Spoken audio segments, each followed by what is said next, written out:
This is a Ferrari 275 GTB. It is probably one of the most exciting looking cars Ferrari ever made and resembles in a number of ways a Ferrari GTO. The windshield looks like the GTO 64 or Series 2 GTO windshield, which was in fact taken off of a Ferrari LM. The car is very iconic of what was the epitome of Ferrari offerings of the time. The taillights there are the same as those seen on an earlier Berlinetta Lusso. It is one of the first Ferraris to have magnesium alloy wheels. These being second generation, the first generation GTB had a different wheel. And this is what is known as a long nose because they resculpted the front end and other body contours to make it more aerodynamic. This is Michael Adams. It's his car. While we're at it, let's say hello to Kenny Lombino. Hi, nice to be here. Who arranged this meeting today. Yes, my dear friend, Mr. Michael Adams. Car collector, car aficionado, Ferrariista. Pretty good driver too. Nice guy. And so, fellow FCA member. And an FCA member. Member of the Peterson. You remember a lot of things. No, not really. Good guy. Too bad his other car's not here. I'd like you to see that too. It's 330 GTS, gorgeous car.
Different from the 330, it's amazing. This one you have to let the clutch out 90% of the way before it engages, and the 330 you let out just a teeny bit and it starts to engage.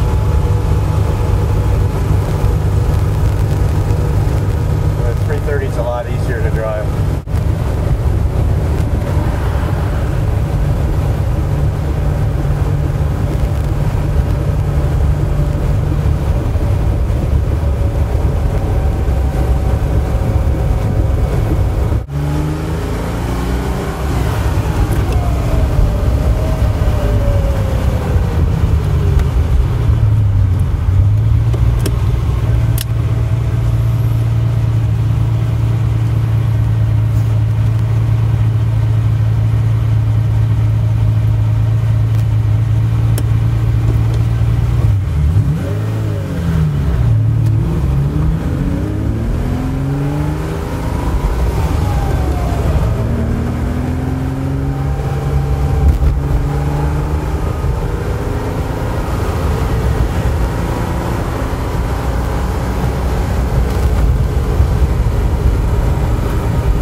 Back in the saddle again. Back in the saddle again.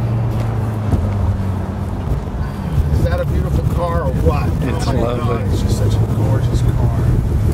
And it's so nice to see a car in that vintage, in like new condition.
He was driving like a jerk, and I was behind what's his name? Doug Preston. Doug, yeah. And he was behind him most of the day, but every time I'd get behind him, he'd cut in front of me. So last time I told him to get in the back, don't cut in front of me, and he tried to get cut in front of me. So then we get to the restaurant, and he comes up to me and says, "I'm going to break your leg, and when it heals, I'm going to break it again. And when it heals that time, I'm going to break it again." I looked at him and said, "Oh, what a dummy." Well, I'll That's tell you, actually not the story, though. That's the real story. the one time I rode with Kenny, he put up with, he was patient for a while behind somebody, without naming names. He's never patient. And at a certain point, he just lit off and lost everybody. They caught up with us later in the day. Yeah. Yeah, but I got to tell the true version of the story. Now, the true version of the story, we're on a drive. I think we're going up to Avila Beach for the first year. We're on Highway 33, out in the middle of nowhere, and open road, 2-lane highway. I go to pass Michael. Michael speeds up, so I can't pass. And I'm thinking, this is not. I'm telling the story. You weren't doing anything. You and I'm going to break your leg, and when it heals, I'm going to break it again. So I'm thinking, what? This guy's not a nice guy. I'm trying to pass and he's accelerating, so I can't get in front of him. I can't get behind him. I jam on my brakes. I get behind him. So now another opportunity comes to pass. So I go to pass you, and he does it again. And now there's a semi-truck coming at me, and the president of the club's in front of him. I can't get in. The truck's coming at me. I'm thinking, this guy's trying to kill me. I jam on the brakes again. The president of the club moves over off the road to try to make some room, and now I'm thinking, okay, this guy's dead. So I'm really upset, and I'm watching my language here, so you don't have to do any bleeps. So we drive for another 20 minutes. We get to this place, and I'm steaming, and I park the car, and I run up to him. I have no idea who you are, and I said, "You so-and-so, so-and-so, and so-and-so, you ever try a stunt like that, I will make a phone call, and I'll have your legs broken, and you'll never drive that car again." And then he says to me, blah, blah, blah, blah, blah, which you can't sing on film. What did and then I say? Oh, you were cursing. Oh, no. Yes, you were. I don't. Anyway, so I said a few more expletives, and as I start to walk away, the president of the club, Doug, comes up to you and said, "You were wrong, and you could be thrown out of the club for that," and I storm off. And then Michael, being the gentleman that he was, followed me to the restroom and said, "I'm sorry." I did? You did. You tapped Well, me. I'm not sorry. You're not sorry. And the best part is, I'm going to break your legs. now he's a big client of mine too, and a friend. Well, the only reason I'm a client is, truthfully, he's conservative. And I've done better with him than I've done with my other guy. Well, that's because You actually, I think, made a little bit of money last year. I did. With my other 10 money managers, I lost on every one of them but one. Well, it's time to fire the other 10 and give the money to me. I'm too old now. I can't. You're now never I have too to take old. money out. Well, you could still switch to financial advisors. Over 71, you have to Yeah, take money out. Right. Kenny could break their legs. What? The government? I could have their legs broken. I could have your other money manager's legs broken. And just make a phone call. Anyway.